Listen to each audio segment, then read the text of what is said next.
finding out now especially is we're having a little bit of a paradigm shift, right?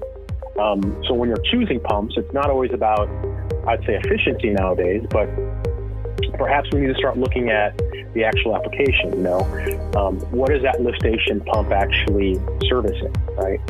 Is it servicing a situation where there could be a hospital or assisted living?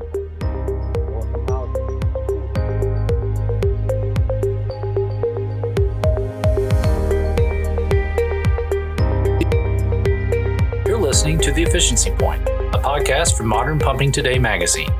I'm your host, MPT editor Jay Campbell, joined by our producer Richard Council. You can find us online at mptmag.com.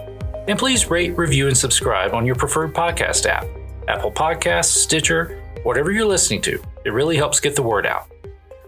On this episode, we speak with Chris Skinches of Crane Pumps and Systems on how to best make use of non-clog versus chopper pumps, as well as take a look inside the latest issue.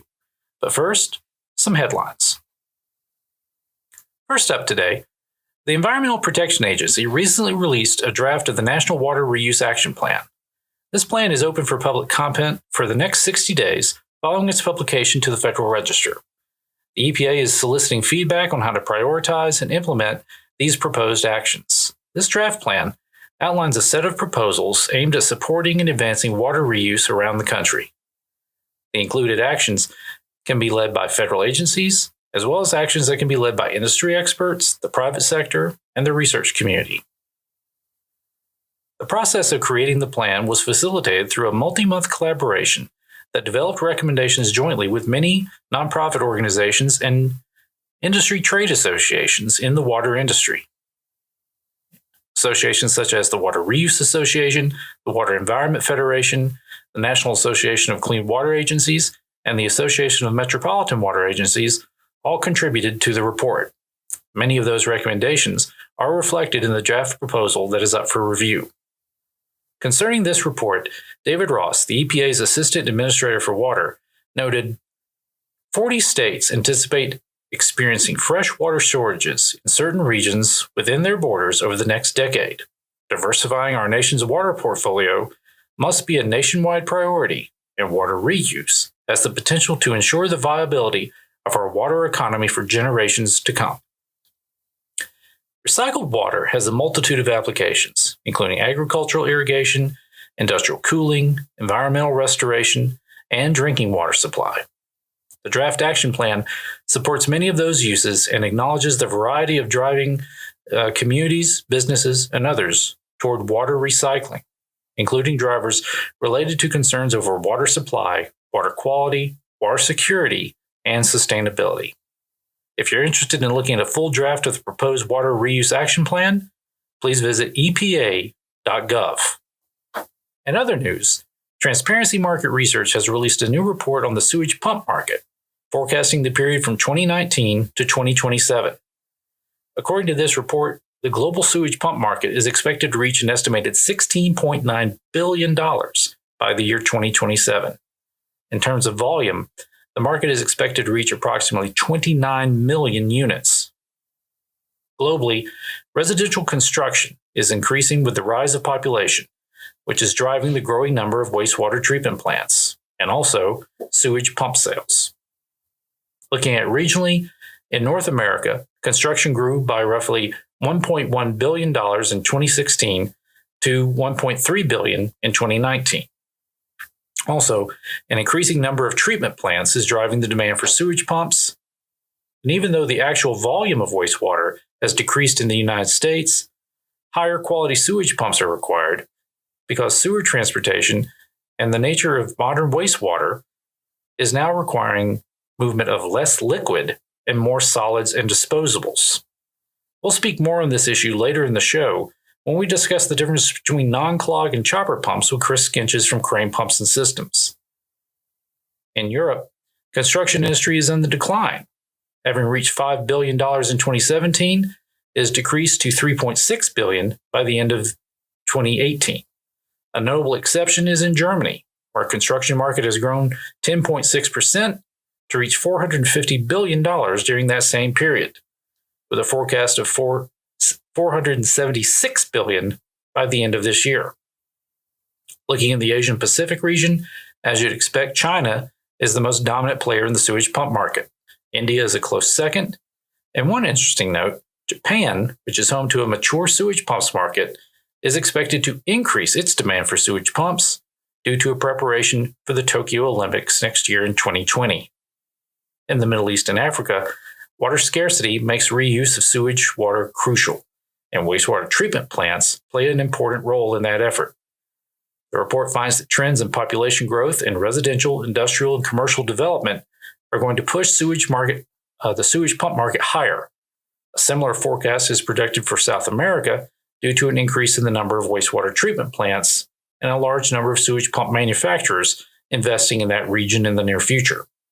You can find a full link to this report in the show notes for this episode. Our last news item concerns a brief recap of MPT's recent trip to WEFTEC, the Water Environment Federation's technical exhibition and conference, which wrapped up last month in Chicago.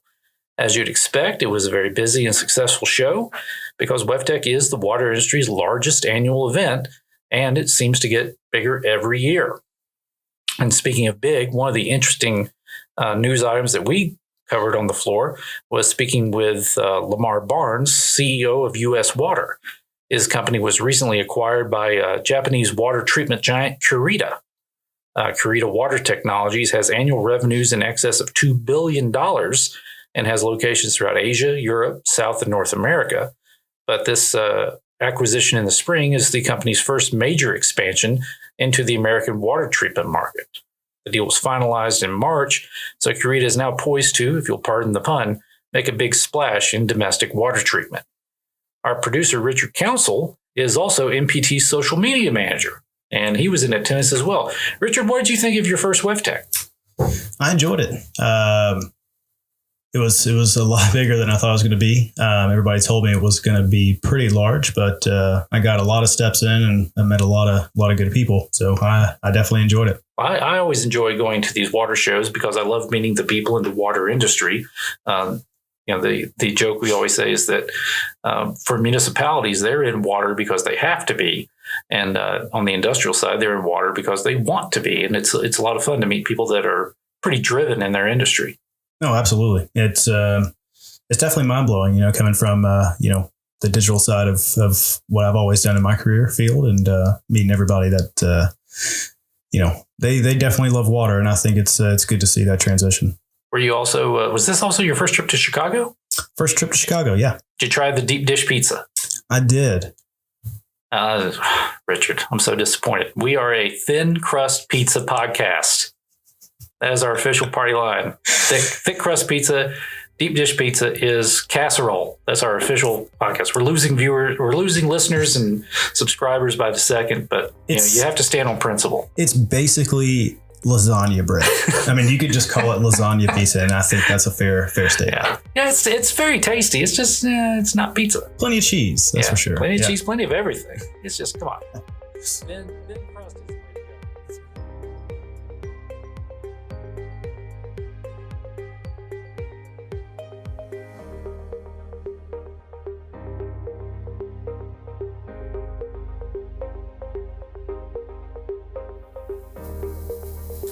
Today's episode is sponsored by Scythe Chopper Pumps, which have a unique, first-of-its-kind patented chopping technology that slices even the most troublesome solids in waste streams.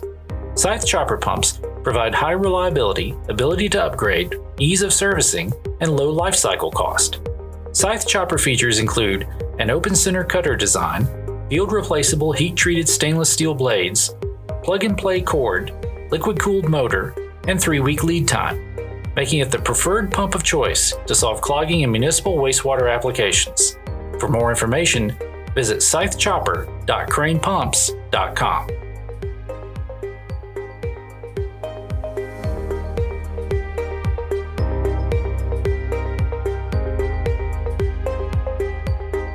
Joining us now is Chris Skinges, the market manager for chopper pumps for Crane Pumps and Systems. Chris has agreed to talk with us today to talk a little bit about the subject of chopper versus non-clog pumps, an important topic when it comes to wastewater management. Hi, Chris. Thanks for joining us today. Hi, good afternoon. Thanks for having me. And Chris, how long have you been working in the pump industry? Yes, I've been in the pump industry since 2002. It's about 17 years. Started off as a graduate from Purdue University in chemical engineering. Go Boilermakers. Had a minor. There you go. Boiler up. Tough Saturday last Saturday, but we'll get back at it. But anyway, yeah, so started off in the pump industry relatively right after I graduated from school. Got into the regulatory side of the industry, to the DEP in Florida. And then from there, just kind of, got into the pump industry. So I've been in the pump industry for about 17 years now. And have you been working for Crane that whole time? No, I've been with Crane Pumps about 3 years. Previous to that, I was with several different pump manufacturers and distributors, and worked in manufacturing for about a year as well. And then, of course, when I first started my career, I was in the regulatory industry, right, through the Florida Department of Environmental Protection. So that kind of really exposed me to, the design as well as analysis of wastewater treatment plants and the regulatory side of things and things of that nature. Well, I understand that you recently gave a presentation here in our neck of the woods, close to Orange Beach, Alabama, on chopper versus non-clog. So what can you tell us about that? Yeah. So, just to kind of give you guys maybe a little bit of a background story, kind of leading up into the non-clog versus chopper world. So as you guys know, I live here in Florida, and there's a big push towards, water conservation, right? So, everyone's, there's always a focus on conserving water and the levels of the Florida aquifer and Georgia and Alabama and here in Florida, right? So, water conservation has always been a big thing here, especially in the Southeast and of course, in the rest of the U.S. as well as around the world. And kind of what we've noticed in the past, I'd say 30 plus years, the United States Geological Survey issues a water report every 5 years, right? And according to that water report, we've seen that actual water consumption per capita usage is down, right? So over the past 30 years, it's down almost 25%. And kind of combined with that whole water usage being down, right? And that's primarily because of, low water washing machines, toilets, right, and shower heads and these more efficient types of appliances. Water consumption is down, obviously, but what we have introduced into the wastewater stream, especially the past, 5-10 years or so, are these quote unquote flushable items, right? Right. Flushable wipes, Swifters, cosmetic wipes, baby wipes, things of that nature. Yeah, I was just looking at a recent sewage pump report that said that even though the overall volume, the liquid volume of wastewater domestically has been going down, there's a need for higher quality pumps in water treatment because of all these, potential ragging and clogging issues. Correct. Yeah.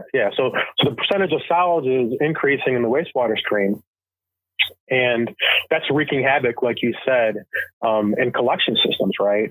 Whether it's gravity mains, force mains, lift station pumps, as well as a wastewater treatment plant. So when I first got started in the pump industry, I'd sit down and work with consulting engineers and try to come up with pump selections based on efficiencies, right? That was kind of always the main, variable we were looking at when designing a lift station, per 10 state standards, rules and regulations is, trying to find a pump that was closest to the best efficiency point as possible. Try to find a pump that would put you, as close to that part of the curve where your variance and force main pressures and things of that nature will reduce shaft deflection and things of that nature. But at the end of the day, what we're finding out now, especially, is we're having a little bit of a paradigm shift, right? So when you're choosing pumps, it's not always about, I'd say, efficiency nowadays, but perhaps we need to start looking at the actual application. What is that lift station pump actually servicing, right? Is it servicing a situation where there could be a hospital or assisted living home, maybe low-income housing, or schools? some of these environments where you have these harsher wastewater streams that are coming into the lift station that maybe a typical non-clog pump at a certain efficiency wouldn't be able to handle, right? So you see, maybe there's a trade-off there. Right. Yep. These different applications are influencing the choice you're making between chopper and non-clog. Exactly right. So, and it's not just necessarily a chopper, but it could be a different impeller type, chopper pump. Maybe we have to look at clog resistance trade-off as opposed to efficiencies, right? So I think that's the kind of paradigm shift we're seeing nowadays, especially when we're looking at selecting. So it really is kind of a whole systems approach. Yeah, exactly.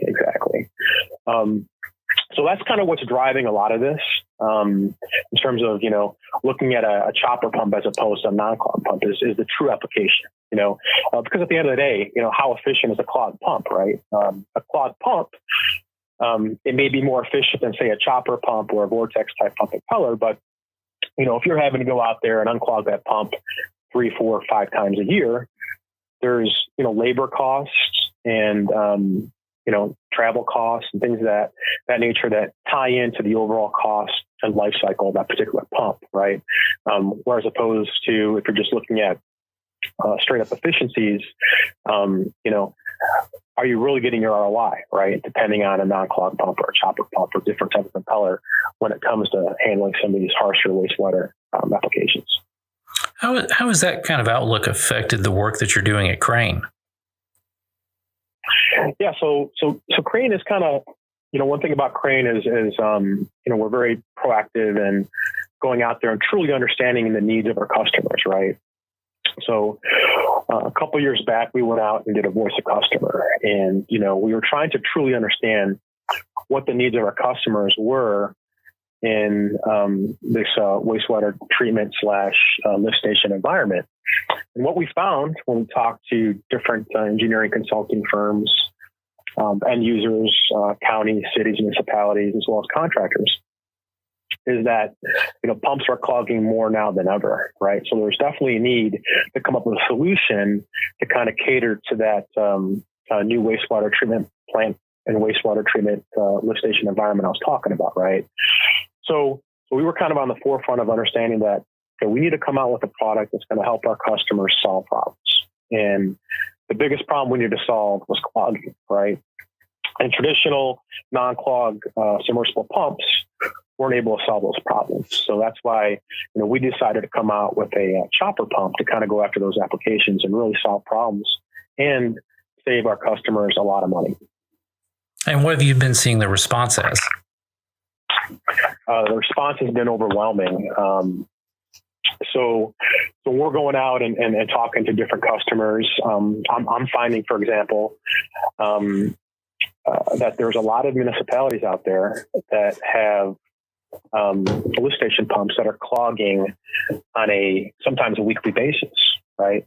And they're having to go out there and unclog these pumps on a weekly basis, and it's costing them time, money, and resources that they don't have to begin with as you're understaffed. And it's got to be these flushables that are getting in there and causing all these clogs so regularly. Yeah, that's exactly right. So it's a combination of the flushables, fat oils and greases, as well as other solids, kind of combining together and forming these fatbergs, right? What do you think the breakdown would be about, in terms of these municipal clogs? Do you think they're coming from residential, industrial, commercial? It's a combination of all three. We're seeing more and more residential clogging because of the baby wipes, right? The quote unquote flushable baby wipes. And of course, I can give an example just from my own personal use. I have 3 little girls, all under the age of 7 years old, 7 5-year-old and a 2-year-old. And a lot of times with these wipes, it's like least path resistance, right? So you're just flushing them down the toilet. The actual containers of the wipes say they're flushable, right? So in your mind, they're thinking they're going to dissolve in the wastewater stream, but at the end of the day, they don't, right? And what's happening is they're kind of flacculating, coagulating together, forming these fatbergs and causing these clogs in the pumps. And so from a residential side, it's definitely picked up steam. And of course, you have the commercial side of the business. As baby boomers start aging and retiring, we're seeing a lot of assisted living homes going up here in Florida, as well as parts of the Southeast. Hospitals, schools, population growth, things of that nature. So all these commercial type applications are also kind of catering to this problem as well. Of course, you do have those industrial side of things as well, where you'll see different industrial facilities tying into a city or county force main. And of course, a lot of times there's no pre-treatment on their side, so they're actually introducing solids into the stream as well. So you'll see those applications that we're going after as well. Well, Chris, I want to thank you so much for sharing your insights with our listeners today. It's been a real pleasure talking to you. Yeah. Thanks for having me. Before we go, how can people find you online, and how can they find more information about Crane? Yeah, so you can go to our website, www.cranepumps.com, and click on our product selection top of the menu there on the website, and check out our information on our site pumps. That is our chopper pump that we've had a tremendous amount of success in the wastewater environment. And you can also look us up on YouTube as well. If you subscribe to our YouTube channel, go to search Crane Pumps, and you'll see all the videos there with our site chopper pumps, showing you guys on those videos how we're able to handle all different types of components that are going into the wastewater stream, whether it's mop heads, wipes, pants, t-shirts, baseballs, baseball bats, everything, you name it, we're chopping it up. So check us out and get in touch with us and let us know how we can help solve your problems. I will encourage all of our listeners to go to the YouTube site and watch the baseball bat get chopped up by a chopper pump. Yeah, cool stuff. All right, thanks again, Chris. All right, thank you. Bye. Bye-bye.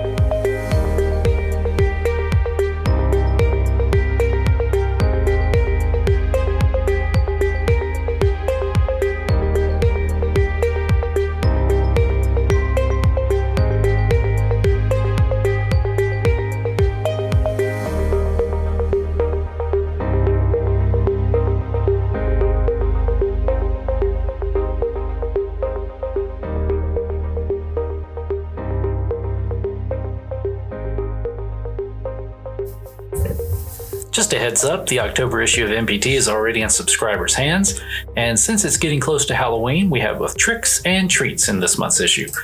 Richard, would you like to know what our trick is? Yeah, lay it on me, Jay. This issue includes brain-eating amoeba. I'm not kidding. Mark Magda of Mueller Water Products shares how the inclusion of new flushing units has helped one parish in Louisiana prevent a dangerous parasite from growing in its water system. And we also have some treats. And you want to guess what our treats are? They're not brain-eating amoebas, are they? No. Okay. No, but our treats are definitely 21 and up.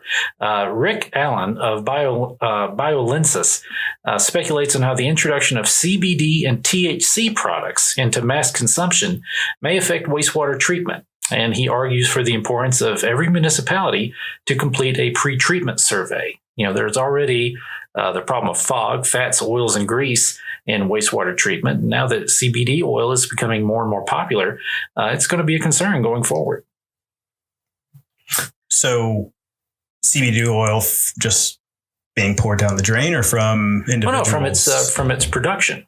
Similar food processing produces many byproducts that end up in industrial wastewater. The same is true of CBD. And when it was a boutique market, it wasn't much of a concern for wastewater treatment. But as THC products and CBD becomes more and more popular, it's going to be an issue going forward. It's funny that none of these things are really thought about on the tail end, especially with things that we enjoy every single day, like your craft beers and your breweries, and also getting introduced with the CBD oils. That's exactly right. It's crazy to see the effect it has on the environment on the tail end that nobody really pays attention to. In our case study section this month, you can read how the city of Las Vegas has bet big on their new Lake Mead pumping station, a system that's capable of producing 900 million gallons of water every day. And we also close out our series from Automation Direct on the basics of pneumatic circuits and how different options fit different applications. All that and more in this month's MPT.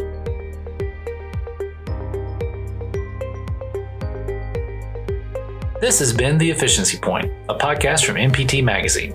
Subscribe to print or digital editions online at our website, mptmag.com, and follow us on Twitter at ModPumpMag for updates on our next episode. Today's episode was produced by Richard Council. Until next time, I'm your host, Jay Campbell. Goodbye.